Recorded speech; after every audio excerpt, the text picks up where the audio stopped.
It is good, yo. It's your boy Ty back here with another video. And in this video today, guys, we are going to be ranking the top 10 power forwards right now in NBA 2K22 MyTEAM. Now, before we get into ranking every power forward, I just want to say, guys, this is just the power forward position. So, like, I'm not just saying primary power forward. I'm just saying guys that can play power forward. So, like, Shaq is going to be on this list. Scotty Barnes, no. Chris Webber, no, because those guys are more of small forward players. Wilt's going to be on this list. Guys like Bill Russell are eligible for this list. Same thing with the guy like Joel Embiid.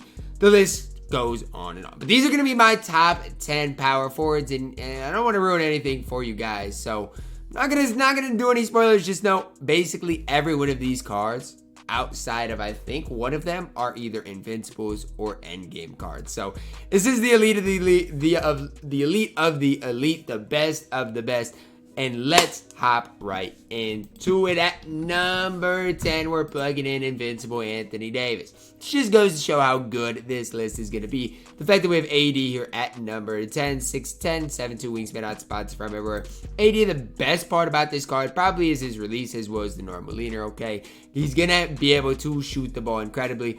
Also does come with quick dribble style, hardens behind the back, which is solid. Kobe size of escape. So a lot of things to like about Anthony Davis. So you guys may be like, okay, Ty, so what's not to like about Anthony Davis, right? Because we've already talked about the positives, his release, even his movement at 6'10" is going to be pretty solid. The negatives, he's only 6'10", right? I mean, that is a big negative when we do talk about Anthony Davis. The fact that he's not very tall. And at the power forward position, you know, he's going to come up against guys that are 7'1", 7'2". And that's really the problem with Anthony Davis, still coming in here at number 10. At number 9, we're plugging in Dark Matter Invincible Darryl Dawkins. And you guys might be like, Ty, no way Darryl Dawkins is better than Anthony Davis. Now, what I would say to that is he's taller, he has a longer wingspan, and they're both invincible cards with quick dribble style and Kobe size of escape. Now, difference is Darryl's got jump shot 4, AD's got Anthony Davis pace. He also does have Scotty behind the back, whereas AD does come with the Harden behind the back. I personally do think Darryl Dawkins is that little bit better. And the crazy part about this is Darryl Dawkins is the Ascension reward. So if you do get Darryl Dawkins, you're getting a top 9 power forward in MyTEAM right now for free. And that's the scary part is you can't buy Darryl Dawkins, right? You get him for free. And a lot of people are going to get Darryl Dawkins. And I'm sorry, if you get this card, you should run him 100% of the time. This card is up there with being one of the top power forwards in the entire game. At number 8, we're plugging in Invincible David Robinson, and it's crazy to me that D-Rob is all the way down here at number 8. Why? I still shoot more full bars with David Robinson than anybody else in my team. And because of that, I know he's going to make a lot of them. But because of that, guys, I cannot have this card any higher. Again, 9 out of 10 of these guys are all invincibles. And so it comes down to preference. D-Rob's release is not bad. I'm going to say that his release is not bad. His movement is okay. But if you can't green consistently with the card, I just don't think you can have them in the top 5 or so power forwards in the game. If you want to put D-Rob in your top 5, by all means, go for it. I'm still going to hold back a little bit. He shoots too many fulls for me. I think there are better options in my team. And the guy right above him is a better option in my team, in my opinion. And that guy is Evan Mobley. Now, this is probably an unpopular opinion, but I prefer Evan Mobley to David Robinson. It really comes down to their releases. Everything else about the card, I know Mobley's movement's going to be a little bit better. Everything else about the card, and he has Steph's leaner instead of the normal leaner. But everything else, guys, is pretty similar between Mobley and D-Rob. I do like Mobley's SIGs better. I do like Mobley's leaner. The Steph leaner is better in general. I just think it comes down to his release. I'm way more green with Evan Mobley than I am with David Robinson. And that's as simple as it gets. Do I think Mobley is a top 5 power forward of the game? No. And that's why he's not up there any higher. But I use Evan Mobley on my Xbox account right now, and I've had a lot of success with him. Now, a lot of people might disagree and think, you know, D-Rob is still head and shoulders above Evan Mobley, but I disagree. Give me Mobley every day of the week. At number 6, our only non-invincible card or invincible endgame card is Chet Holmgren. The more I use this card, the more I'm starting to see why 2K dropped him and why he is the price he is, guys. Jump shot 110 on very quick. People might not love this release right away, but the more you use it, the more you're going to get used to it, and the better it is. Now, The problem with Chet Holmgren is a lot of people use him as, or trying to use him as a primary ball handler. You can't play with Chet like that. You cannot use him as a primary ball handler because people that are 7 feet tall, simply put, do not move that well. I still think his ceiling is pretty high. He has a good wingspan. I like his release. Movement-wise is fine. You just got to use him as a power forward. If you get carried away and try to use him, as your primary ball handler, you're probably not going to use the card. But if you can stay poised, stay consistent, and just play him as a power forward, man, you're going to love the card. At number 5, cracking the top 5, we're plugging in invincible Hakeem Olajuwon. I mean, what needs to be said here? This card can do it all on the court, and he's got the Danilo Gallinari base. I've said it before, and I'll say it again. What are the differences between invincibles?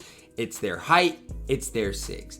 Badge-wise, stat-wise, they're all perfect. So there's no reason for me to talk about his stats and badges. They're all perfect. What release does he got? He's got Gallo base on very quick with the normal leaner. Absolutely outstanding. Quick dribble style. Hard to move by the back is fine. I mean, you're not going to dribble too much with him. His player model is pretty wide. There's a lot to like about Hakeem Olajuwon. And I've always liked Hakeem defensively. There's been years. I remember last year I didn't love his release, and that's why I didn't use him for that long. But now he's got the Gallinari base. Player model is still going to be incredible. Going to beat people up. Hakeem is a top 5 power forward in my team. But in my opinion, he's still not as good as invincible Kareem Abdul Jabbar. Now, a lot of these cards, again, are going to still be on that center list. Kareem is a card I love. A lot of people might not love Jump Shot 21, and if that's your holdup, I 100% get it. I 100% get it because a lot of people don't like Jump Shot 21 and very quick. For me, I don't mind the release at all. I think that release is solid. He comes with the normal leaner, quick dribble style, still has that Kobe size up escape. Problem with Kareem is he doesn't have, the Scotty moving behind the back. He doesn't have those extra, or the quick drop dunks. He doesn't have those extra things that a lot of the newer cards are getting. What Kareem does have, though, is the, longest player build, the best player build that we've seen so far on this list. And because of how good he is defensively, guys, I have him in here slated at number 4. At number 3, we're plugging in endgame Wilt Chamberlain. And if you guys want to argue that Wilt Chamberlain is your best power forward in my team, I'm not going to argue. The top 3 is the top 3 by a wide margin. If you want Wilt at your number 1, I'm not going to argue with it. The card's got every stat, every badge in the game. It comes down to preferences. And I dropped the video of talking about the best releases in my team. And yes, the Luka Doncic base is good, but it's just cheesy for guards more than anything. For Wilt, it's still a really good release. I wouldn't really call it that cheesy of a release. Quick dribble style, D-Rose, size up, Curry, size up, escape with the Scotty moving behind the back. Again, Wilt still defensively is going to be one of the best power forwards in the game. Offensively, still going to be absolutely elite with the Luka base. But how do I put Wilt over Dirk? I mean, this shows, I have Dirk at number 2, and this shows my thoughts on Set Shot 25. I love Set Shot 25. I'll never get over it. I mean, it is such a great release in my team. I get it. Wilt's got a better player model. I get it. Wilt's better defensively. But on the offensive end of the court, I firmly believe that Dirk gives you more with that Set Shot 25. I mean, people have had to ban Bob Nedelecki from wagers and stuff before because it's such a quick release. You can't help off of him. And in the pick and pop situation, it is so deadly. If you got this Dirk Nowitzki as far as a collector level reward, man, you got rewarded because this endgame Dirk is something different. Problem with it is we now got endgame Shaquille O'Neal in my team with Set Shot 25. Now, the Dame upper is weird because he kind of turns his body one way, but he still has got the Trey leaner on current gen. On next gen, I do think it's the normal leaner. I could be wrong on that. Quick dribble style, D-Rose, size of escape, D-Rose, size of Trey, size of escape, Scotty move by the back. Best dribble sigs, wide player model, Set Shot 25, good dunk package. If you don't like Shaq, I feel like something's wrong with you, man. This card is absolutely elite. Now, out of the Set Shot 25 releases, I don't like Shaq's as much as I like Bob Nedelecki's or Scotty Barnes, but it's still Set Shot 25. It's still going to be a quick release, still going to be easy enough to green. And because of all those things that I've mentioned, I have Shaq in here as my best overall power forward in NBA 2K22 MyTEAM. Again, guys, the power forward position is pretty strong, so if you didn't see your favorite power forwards, maybe it's Giannis, maybe it's Tim Duncan, Joel Embiid. I know a lot of people are going to be probably upset about that. you just got to realize it's preference based, man. Even a guy like Jaren Jackson Jr. could be on this list. This list is the best of the best. Mark Eaton, I'm saving for my center position just because I think he is more of a center than a power forward type of player. That's going to wrap it up for my video today, guys. Hopefully each and every one of you guys did enjoy it. Drop a like on the video, subscribe if you are new, and as always, man, I love you guys. Have a blessed day.